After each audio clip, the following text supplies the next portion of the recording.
Go NTD on 212. Com check. DPS. Go. Inco. Go. PUS. Go. Surgeon. Go. Booster. Go. Copy that. We have a go from you guys. This is Talking Sound. Well, hello everybody, and welcome to the Talking Sound podcast, coming to you straight from Houston, Texas.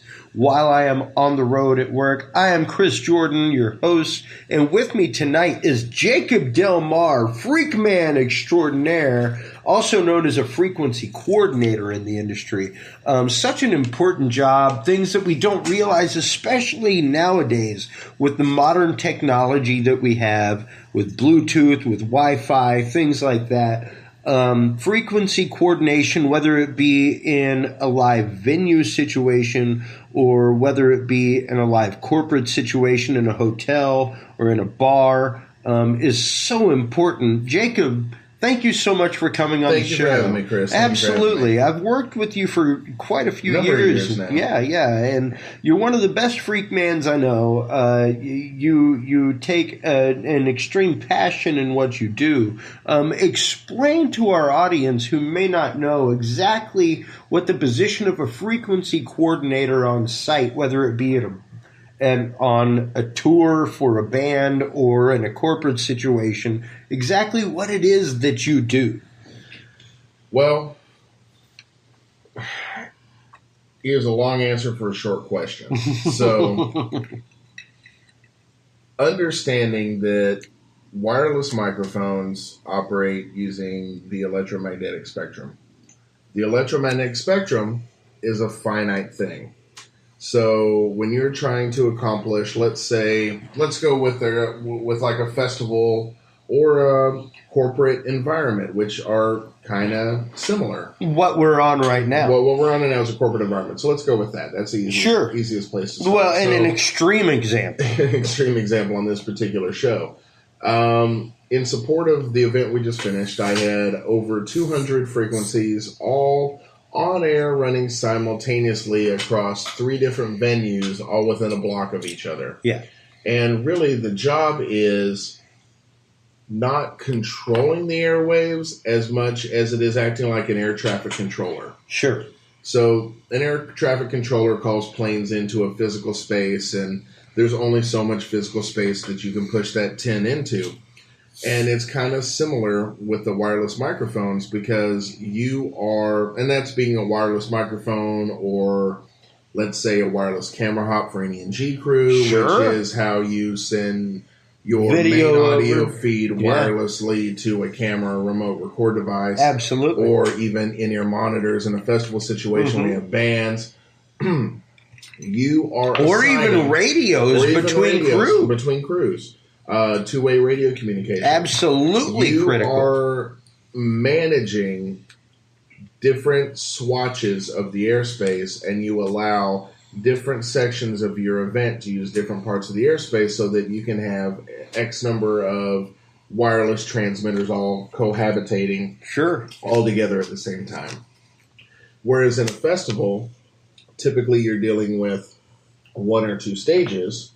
In a corporate environment, let's say in particular in this show where I have a single ballroom that's cut up into multiple breakout rooms and very close adjacent to each other with no real structure between, maybe only what's called an air wall, which is a temporary structure. How do you get multiple channels of wireless microphones within a close proximity of each other all to kind of live and cohabitate together? In this particular event, I believe I had between 80 and 90 channels of wireless, all within one ballroom, separated by air wall. Oh, it was an insane how amount. do you make that work? Yeah, exactly. I don't know if that's quite the definition you're looking for. No, that's the exact definition that I'm looking for because it is an air traffic controller. It's the fact that you are relegating certain frequencies to certain areas.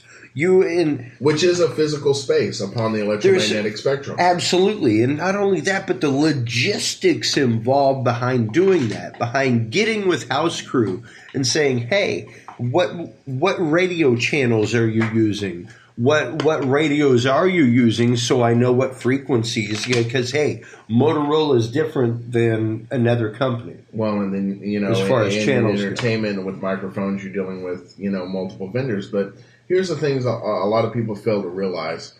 Even though your spread, wow, words are hard. Even though and ladies and gentlemen, we're enjoying a few gin and tonics and some beers here, and I know I've now been drinking for 10 hours. I do apologize if I do a little slur here. It's okay, Mr. Delmar. It doesn't matter what the brand, what the make is. At the end of the day, we're all playing with the same piece of real estate. There's certain amount of the electromagnetic spectrum, which is a finite thing. It's physics. That, we have to divvy up so that everyone can play nice. Yeah. So,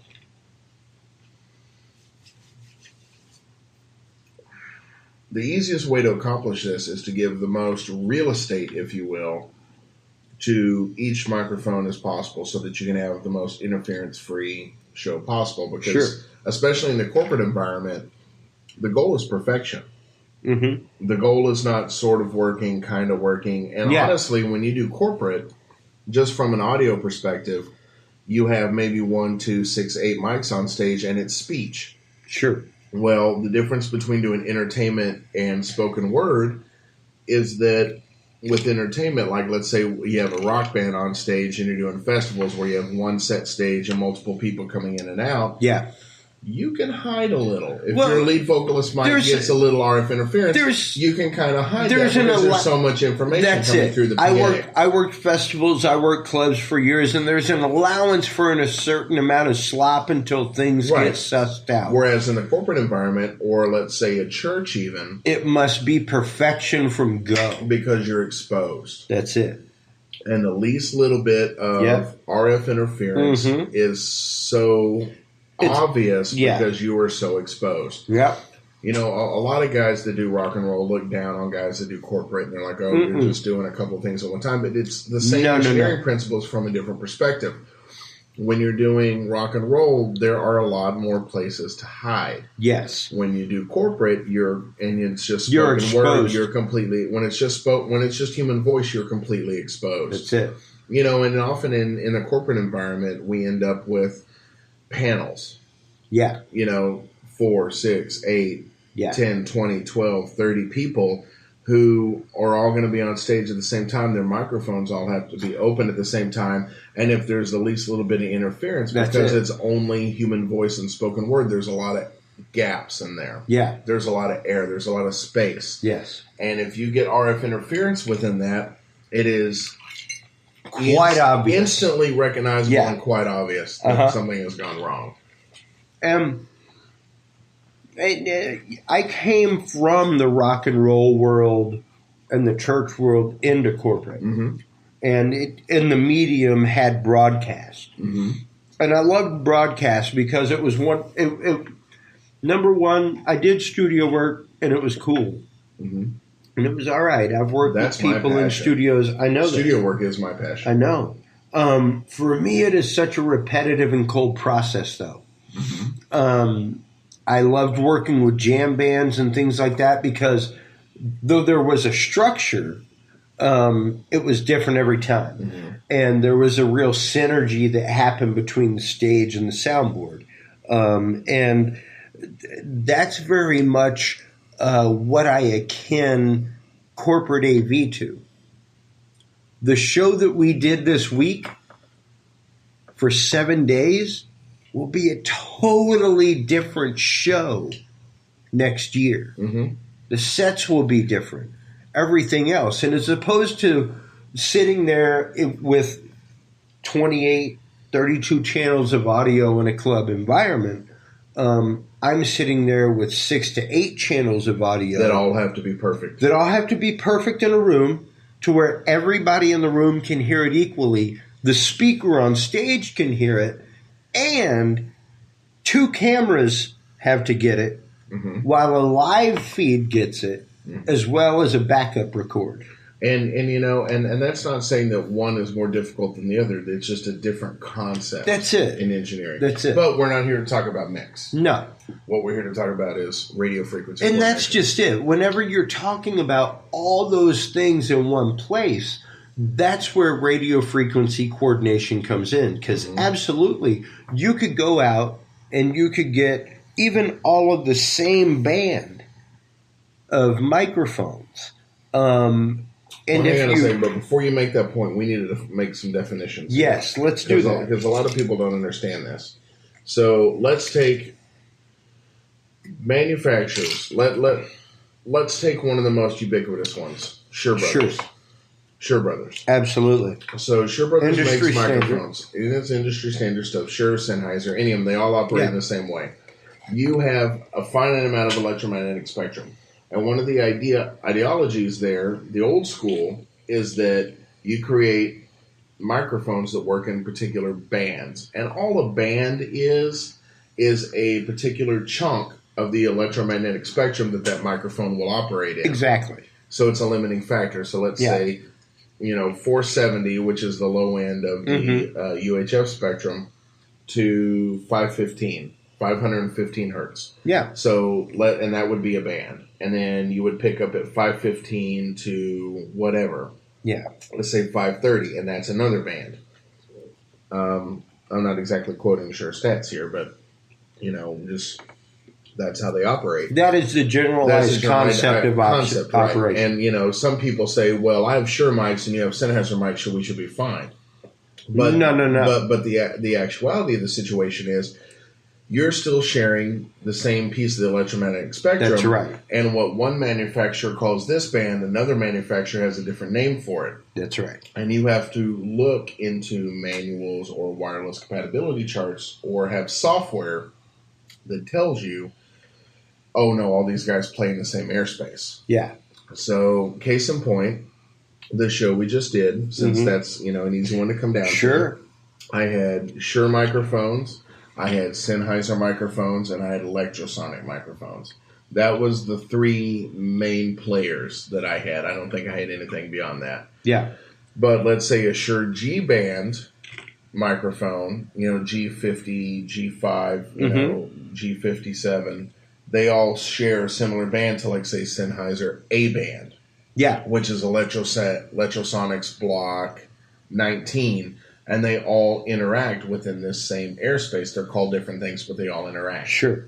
So you have to understand that each manufacturer, while calling it a different thing, at the end of the day, they're actually playing in the same airspace. Yeah. And you have to understand how to separate that. And it's a limited airspace is the thing. It's the becoming more and more spectrum limited. is a finite thing, and the FCC and the FCC defines physics. Areas. Physics number one defines. Well, physics defines. But then, Then the FCC says this is what you get within what physics defines. Right. So the electromagnetic spectrum, what it runs, as we've defined it and as we've learned to measure in megahertz, the FCC has then taken that and divvied up.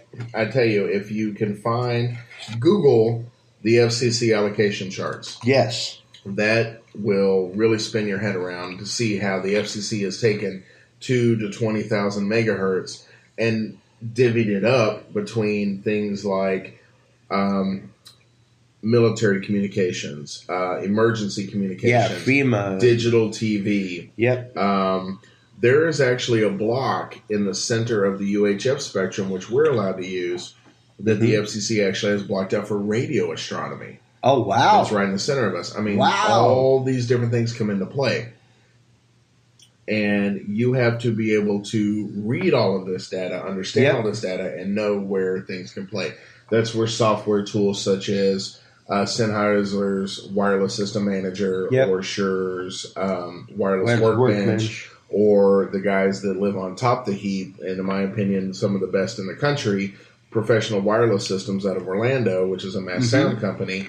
They have a product called IAS. And IAS allows you it has programmed within it all of these different definitions and helps keep you in the right, place. Yeah. And understands that, here's certain definitions where the FCC says this or the FCC says that, or when we're in Houston, Texas, these are the digital TV channels. Well, and, of course, whenever it comes to large shows, whenever it comes to that kind of stuff, and it's always good. Even if you're an individual operator coming into a hotel environment, coming into a large RF environment, period. If you were to go and put on your band show at Astro World or Six Flags, yeah, you'd need to know some RF frequencies. Like, hey, typically at the bar, I can just turn on my microphone and turn on the receiver, and we're ready to go. And you can find your gaps around. And really the worst thing you're dealing with in that environment are TV channels and FCC blocks. Well, the nice thing is the manufacturers have pretty much built in the known FCC blocks. So like J-band Shure wireless microphones, be J50, J5, whatever, and even G57 with the newer Accent models, which is their high-end touring stuff now. They know they will not tune to those frequencies that the FCC is blocked because the manufacturers know those exist and they build that in. So that keeps you a little safe. If you're doing a low channel count at a bar, it's pretty easy to find what you need.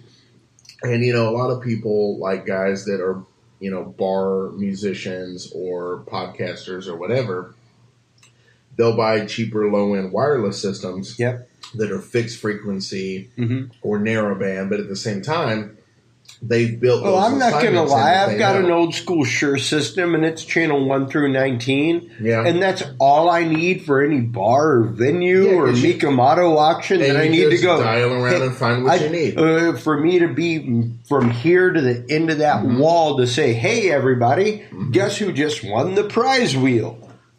That's all I need. But the bigger thing we're thinking of is, well, what if you're in an environment such as the one we were in, you know, today, where, you know, this week, where I have 90 channels of wireless all coexisting within a ballroom? How do you make that work? How do you coordinate How do you coordinate that? My initial process in that is that I actually create a Excel document. And in an Excel document, I actually draw, using borders within Excel, the physical layout of the environment I'm going to be dealing with. So, like, case in point here, there's a large session in the center with many breakout rooms around it. I was privy to this. And I drew this out in Excel. And within that, I start building, okay, well, what's the biggest priority? Well, the big room's the biggest priority, so you start there. You do that first. Doubling up cocktails there. We're enjoying some quite fun gin and tonics from the lobby bar right now. That's how you wreck it, bro. And so you go with your biggest performance area first. That's where I like to start because that's, you know, for me, the highest priority area. Exactly. So I assign them frequencies, and I go as far as to assign them backup frequencies. So let's say in this environment, I needed 12 channels for microphones. And let's define what a channel is. For me, when I'm talking about a wireless microphone, I'm talking about channels. What I'm referring to is a unique ID, which for our microphones is a 6-digit number. And that is the airspace that microphone plays in. So if I 3 on the front, decimal 3 on the back. Correct. So if I need 12 microphones, I call that 12 channels of wireless. I need 12 unique frequencies, 12 channels that I need to be able to give those microphones. Well, then we were also dealing with wireless communications with telex systems, which are BTR 800s, which is a wireless full duplex two-way communication system that interfaces with hardwired intercom systems that we use.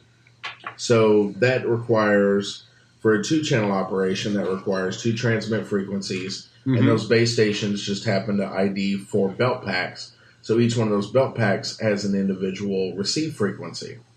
So that's another 6 channels on top of 12. So that's 18 channels just for the main room, plus backups for all of that. So I think all in total, without pulling out my paperwork, I believe they had G57 Shure Accents. They had G50 Shure ULXD, which is a specific model. You can look all this stuff up.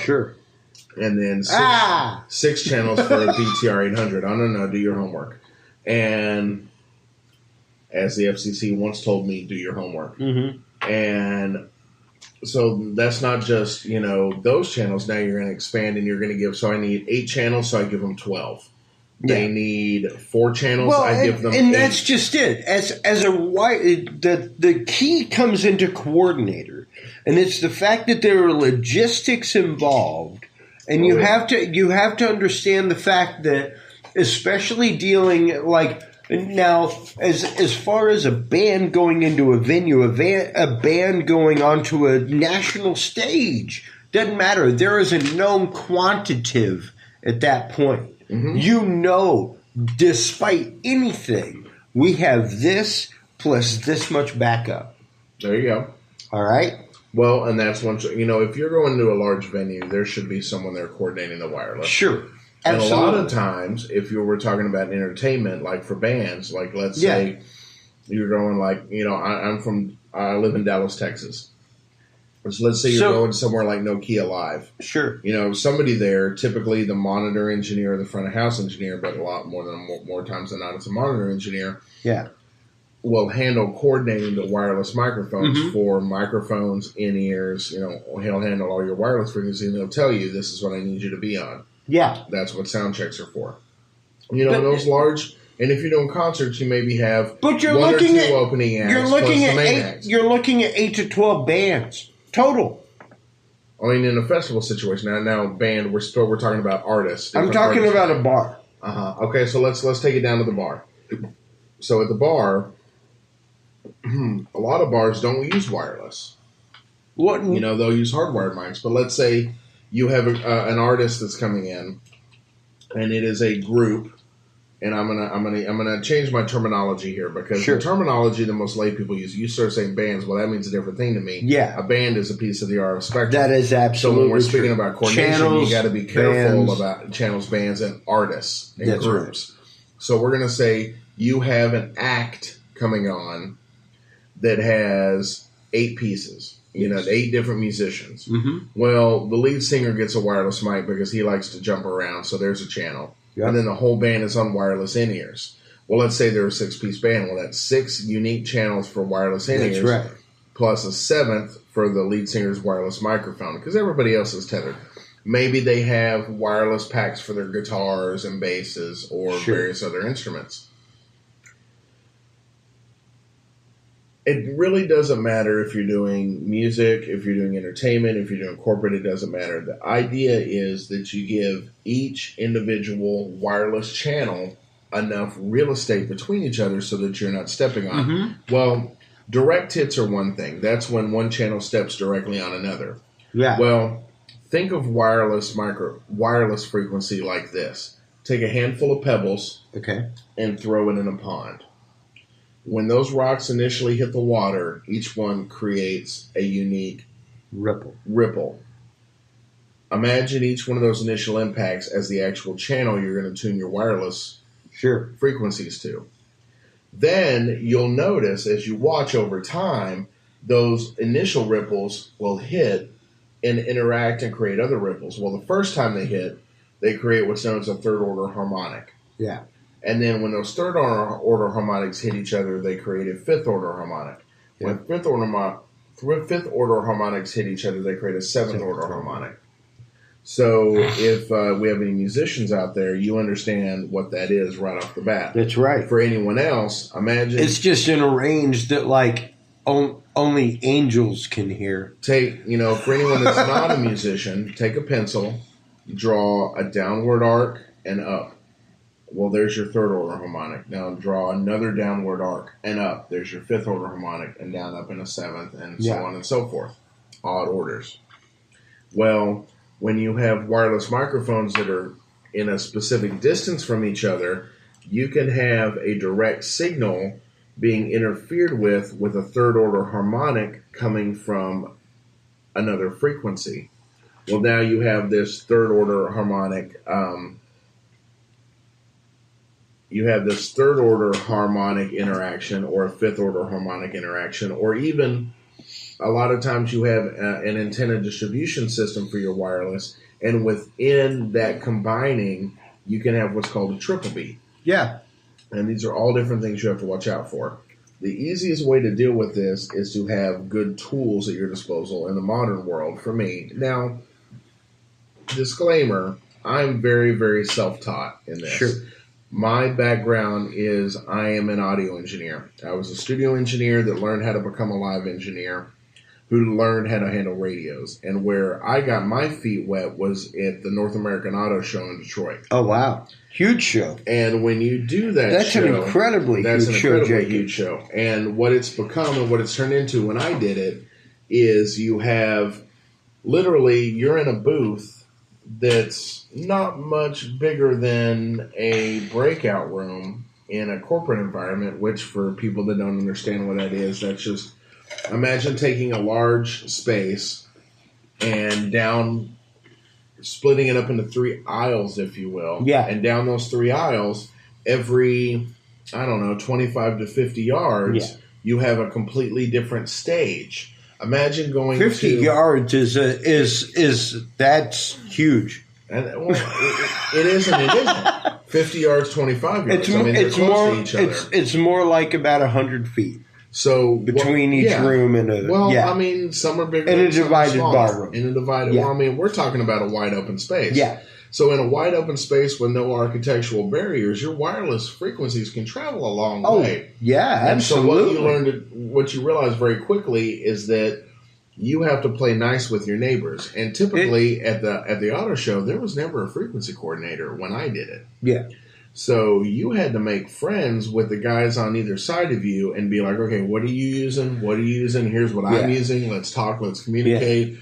Let's understand that. Let's coordinate. We're all going to be rehearsing at the same time, even though our shows won't be going at the same time. Because at the auto show, the press starts at one end of the hall. Yep. And goes to the first booth. They do a 15-minute show. That show wraps, then there's a 10-minute passing period where the press goes to the next booth. And they do a 15-minute show, 10-minute passing period. And this goes on all day for multiple days. And so during the time when they're doing these shows for the press, you're not allowed to rehearse. You're not allowed to make noise. You can't have your PA on. You can run anything that's silent, but nothing for audio. And then at the end of the day, once the press corps is done for the day, then you can be loud, then you can rehearse, and you can do whatever you need to do. Yeah. So I learned to make friends real quick, and I realized, I learned that, I'm going to have these specific frequencies, but I want to make sure that the people within X amount of range of me, we're all playing in different parts of the spectrum. Yeah, the people that are 500-600 yards away from you, they don't matter. That you aren't stepping on them. They don't matter. The people within 100 feet of me, they matter a lot. Yeah. And a lot of that has to do with transmission power. Yep. So understanding what your transmission power is. Like, here's a great case in point. So like I said, in this event, we had Shure's, Sennheiser, and Electrosonics. The Shure units we were using were typically 20 milliwatt transmitters. Now, that doesn't mean a lot to a lot of people, and that's okay. Let's make it mean a lot to a lot of people because this is an industry show as opposed to any other show. Okay. This is an industry show. Okay. So let's let people understand what a milliwatt is, what a watt is, where these terms come from, what they are, and how they interact. So let's define that. Deci, milli, centi. So, when you're talking about graduation. Damn, you just got really sexy on me. When you're talking about, defining mathematical measurements. So, a milliwatt is 1,000th of a watt. The old Blackberries, the blue ones that had the keyboards and the monochrome screen, those were 5-watt transmitters. Dude. Those are heavy. That's a lot of radio pushing. They were still, and to this day, a Blackberry is still one of the best machines you can get, and they're still a proprietary security system. And that's why the government and a lot of corporations still use them. That's why RIM is still alive. Quite honestly, I want a Blackberry again. I miss my Blackberry so much. Well, you need to go to work for the government and you'll get one. Go ahead. Sorry. So, please, Mr. Delmar. Like this. So, understanding the graduation there, and you guys can look that up, exactly how that breaks down. Typically, like Shure ULXD system, I think the average output power is 20 to 50 milliwatts. Absolutely common system used in a lot of permanent installations. Permanent installations, breakouts. They're not true diversity. They're antenna switching.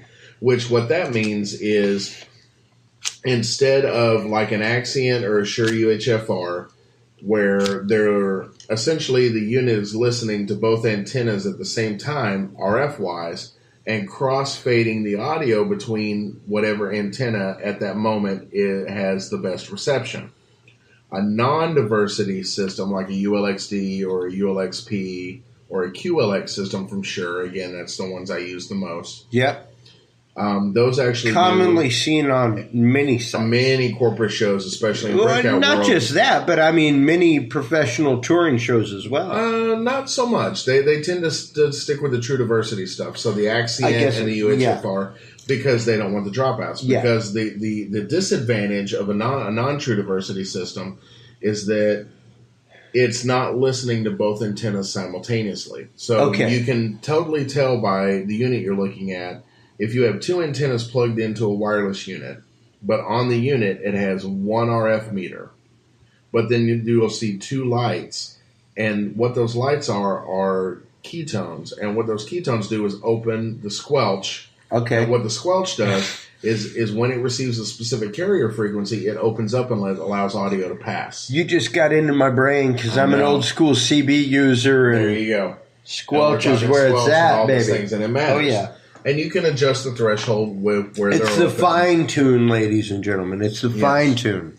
So let's say a non-true diversity system like a ULXD, it's listening to one antenna, and then when the RF drops below a specified threshold, it will mute the audio for a split second. Okay. And switch over to receiving audio from the other antenna, and then open the audio channel back up again. Yeah. And what that sounds like is you have a presenter on stage, then all of a sudden they come right back. Yep. No, not the SHUP. Okay. The SHUP is the older systems. Oh, okay. Yeah. The newer stuff, like for sure, because again, it's that's just what I'm a drop most familiar and with. come back. It's like someone hit mute for a second. Yeah. ULXDs, QLXDs, the digital stuff. They've gotten much better at handling that switching. An Axient or a UHFR basically crossfades between the audio, so you never have that dead space while it's switching, exactly where it's grabbing its audio path from. Sure. Sorry. Sure. That was punny. Was it punny? It was very punny. That was horrible.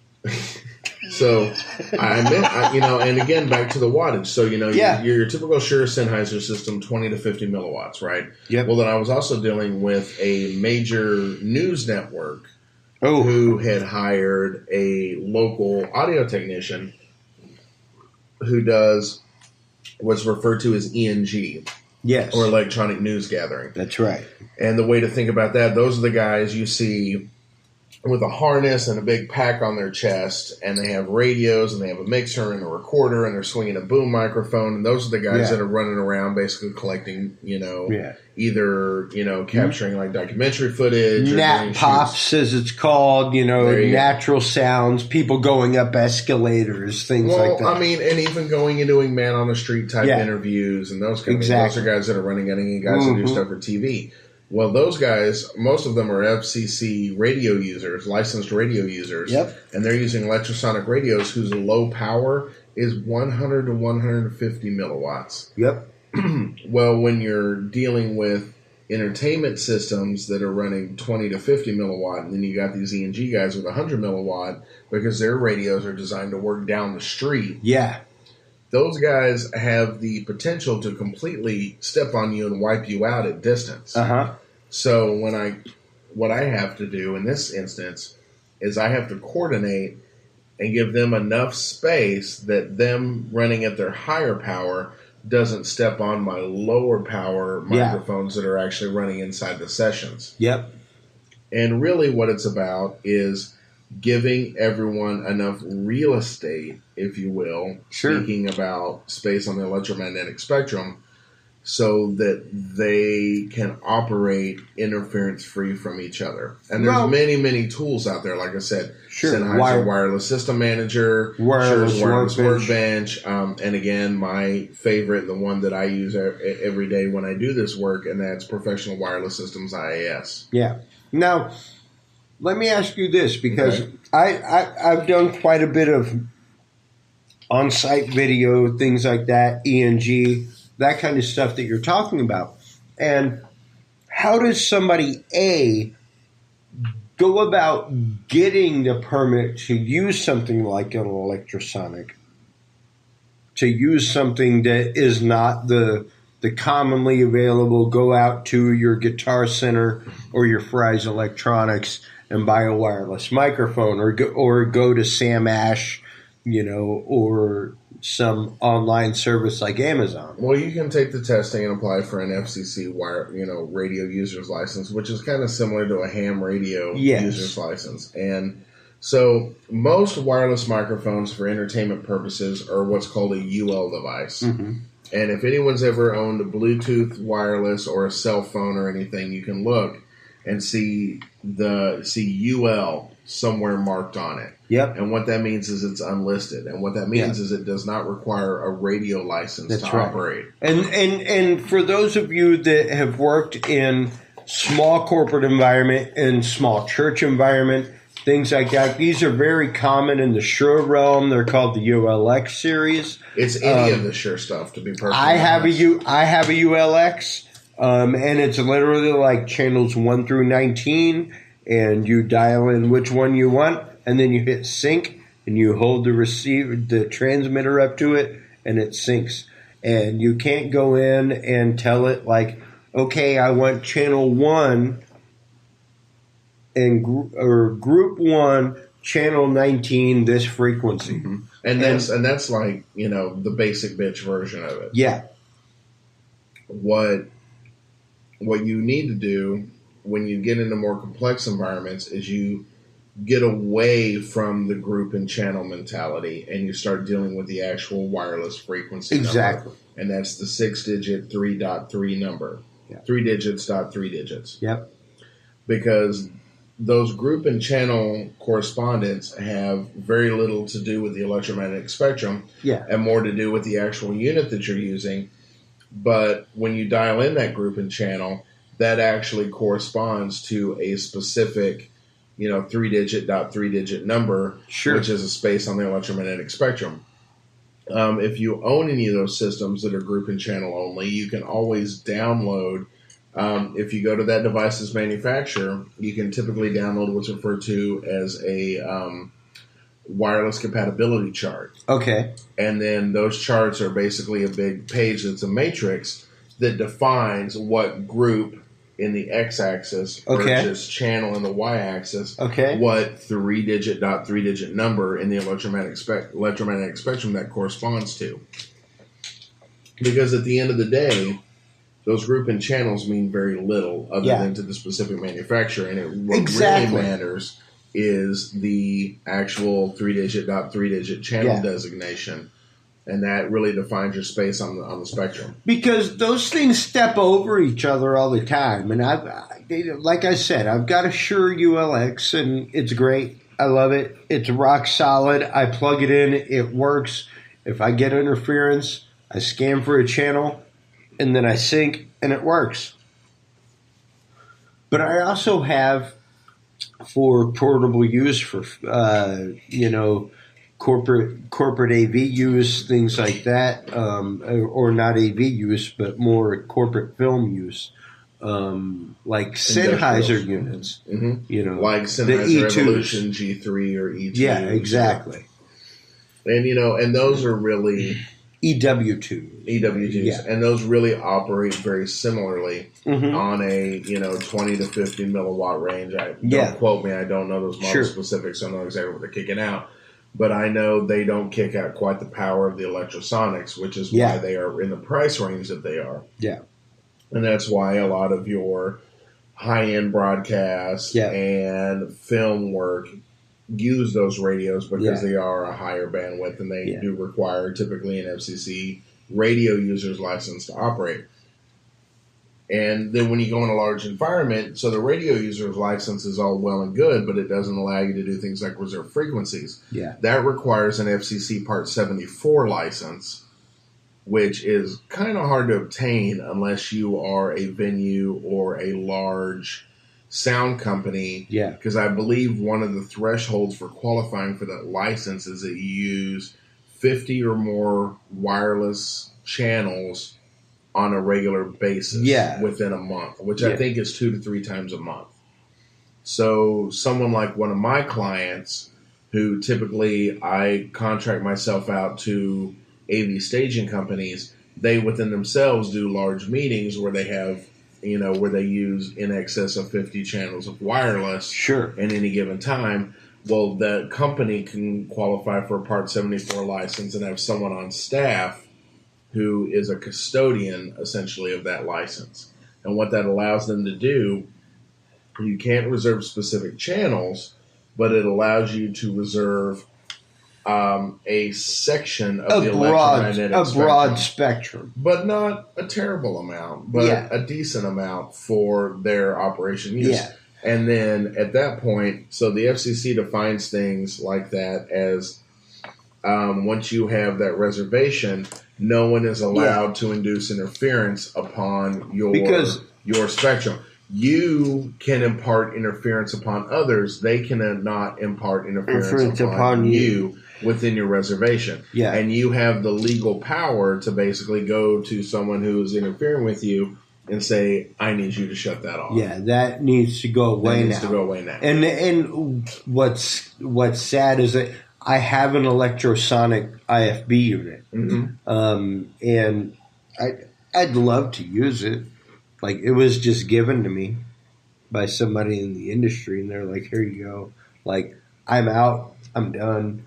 This may be something you might be able to use. Enjoy your choice. And it's freaking awesome. Mm-hmm. It's great. However, I need to go out and actively get a license to be able to use the thing. As opposed to an unlisted device where you don't need a radio user's license, it is what's referred to as a listed device. And that requires an FCC radio user's license to operate. Yeah, yeah. And, those are some of the things that people don't consider whenever they come into a hotel environment. Stuff like the frequencies being used by radio is by house. The frequencies being used by, and even here recently, it blew my mind. I have used what's called a catch box more than once. That is a fantastic product, by the way. I love them. They're great. Whoever came up with it, company who brilliant. Came up with this, but that's a fantastic product. Brilliant. Now, explain what that is, because a lot of people don't know what those are. Now, imagine the old concept of a Q&A mic. And these are question for people, and answer. Well, and for people that do corporate events, they know what that is. So, but for the lay people, so you're at a summit, you're at a conference, and or even a town hall. A town hall. That's the best. All right, that's the best, most common way to think about it. There are a couple microphones set up in the aisles. You have a question, you get in line. It's your turn to get up and speak. Now the difference is, with a catch box, it's literally a little foam box. Oh, they're not little. Well, I mean, they're almost 12. They're 10 by 10. 10 by 10 cube. The one that I was working with and the ones I've worked with are about 7 by 7, about the size of this Kleenex box there. And they're really cool. They're made out of foam. And what's awesome is that the ones I've typically worked with, you use your own lapel mic.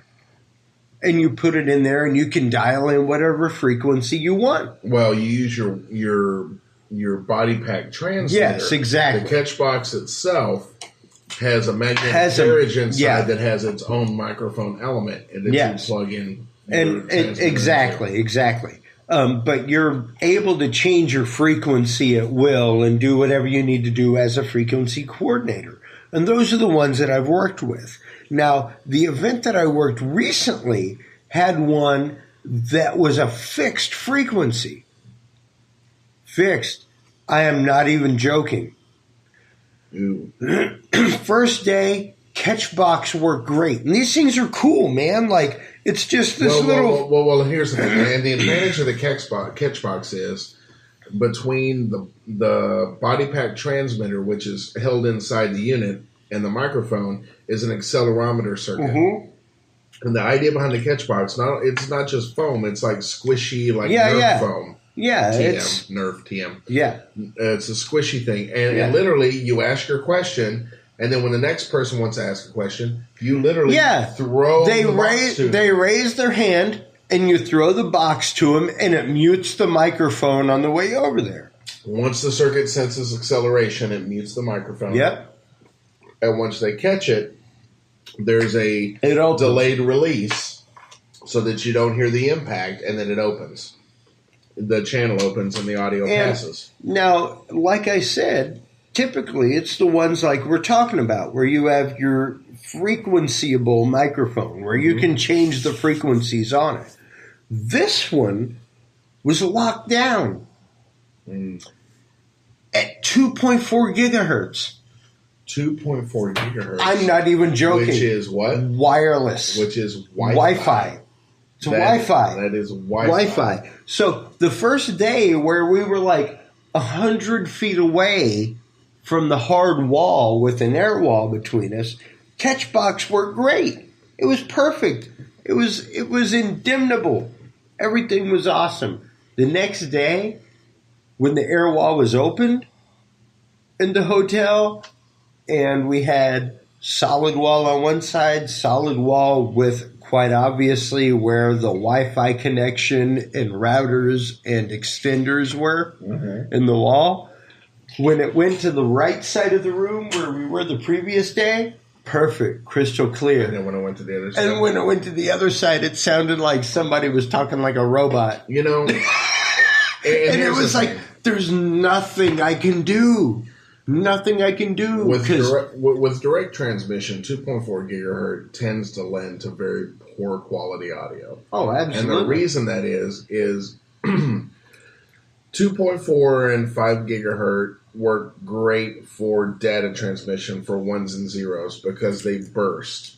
It's not a contiguous transmission. That's right. For audio to pass over a wireless frequency, you need a bandwidth with a wave, an electromagnetic wave, that's large enough and contiguous enough over distance to carry an uninterrupted audio signal in one direction. Yeah. That's why you don't see a lot of wireless microphones that operate in that. So I'm kind of surprised to hear that you had a belt pack in the 2.4. It was fixed. And I've seen the ones that are cheaper where it was like ABC. But those would still be in UHF or VHF. Exactly. But it was 2.4? It was 2.4 gigahertz. That's fixed. awful.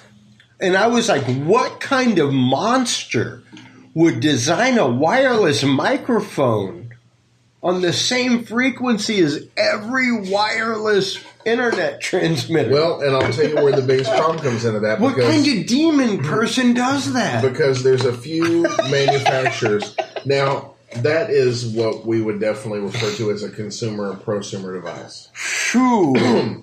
Like it was branded. It was branded. And it wasn't corporate branded. It was like name branded.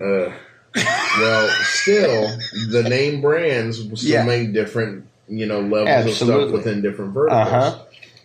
Professional stuff, typically in the current day and age, work in the UHF spectrum, which is 470 to 700 megahertz. 470 to 700 megahertz. Now, recent events where certain pink wireless carriers have gone through an FCC incentive auction process and purchased a large portion of our 600 megahertz UHF spectrum. Huge. We now have less to deal with. So now it's left up to the audio manufacturers over the next 2.5 years to come out with new wireless systems that will play in whatever bandwidth is left.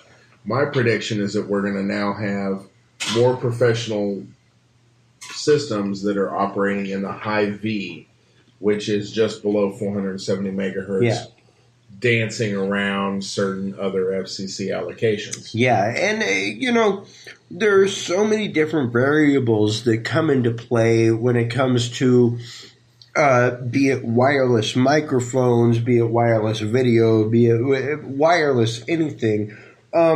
Wireless video is even harder. Oh, God, yes. But as we wrap this episode, if you were to give somebody, just your average band on the street, 3 tips for good quality, steady wireless audio. To make it bulletproof. Absolutely. What would it be? Like Three things. Could do it. Okay.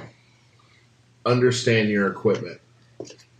Understand where it operates within the electromagnetic spectrum. Sure.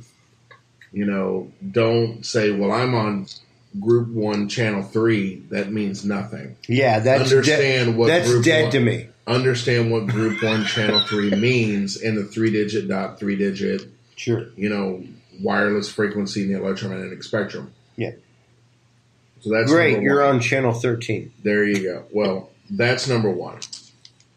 Number 2, a good rule of thumb is that you should be no closer, or what's referred to as adjacent, as speaking of the 3-digit dot 3-digit number, as 0.25, which would be what, 25 thousandths? Yep. That is your minimum amount of separation. That's right. So let's say you have 300.000. The closest you should ever come is 300.250. Yeah, and there's an octave separation within there with that stuff. That's not even an octave. That's pretty close to a quarter wave. Yeah. Or 25 thousandths apart. That is the most narrow.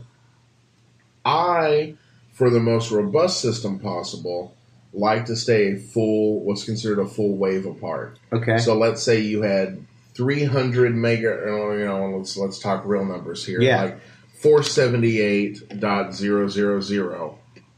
Then the next closest frequency I want above that is 479.000. Yeah.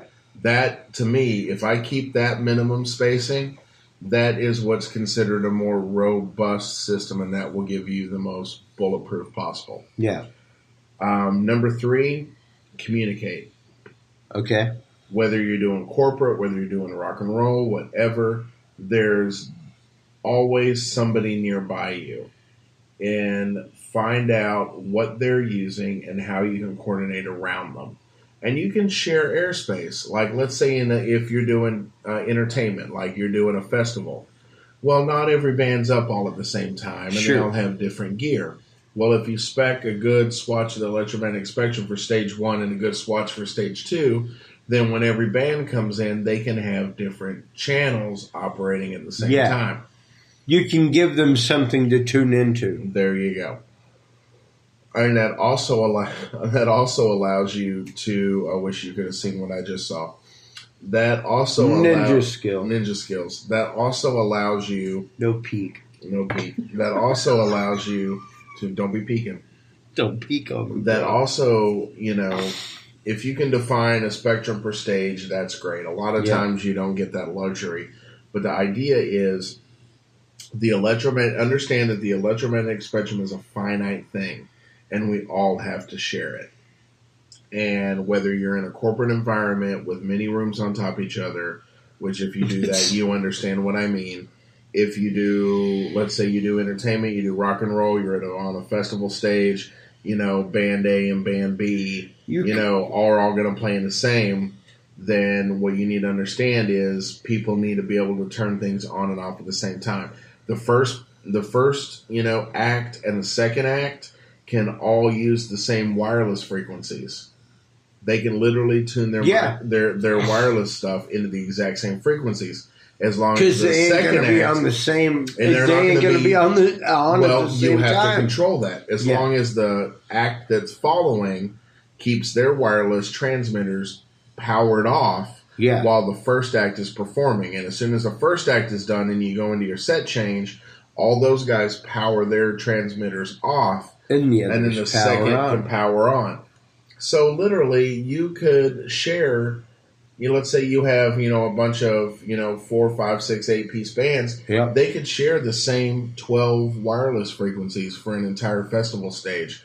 as long as everybody plays the game. Okay. And that requires communication. Okay. Communicate with, the people. Like if you're in a corporate environment, Yeah. find the in-house guys, talk to them.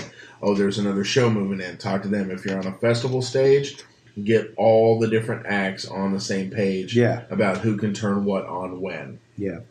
And because here's the thing, at the end of the day, the goal for everyone is to have a perfect show. That's right. And for that to happen, whatever wireless they bring in has to perform flawlessly.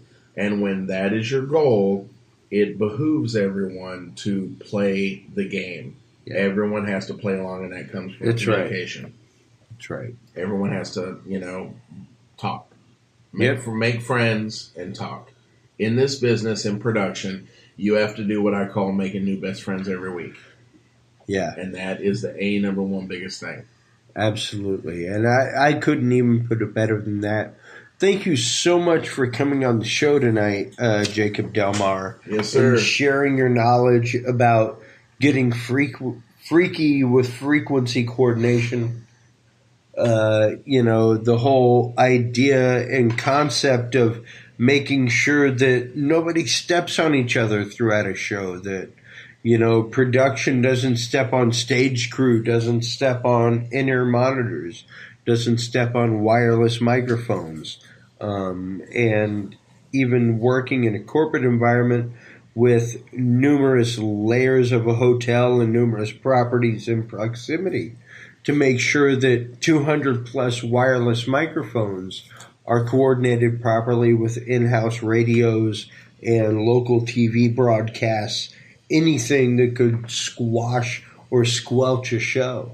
And it's an incredible art. It really is. And ladies and gentlemen, there's a lot of great information out there. I highly recommend, if this is something that you struggle with or you're interested in getting into, lean on the professionals. Professional wireless systems out of Orlando. Yep.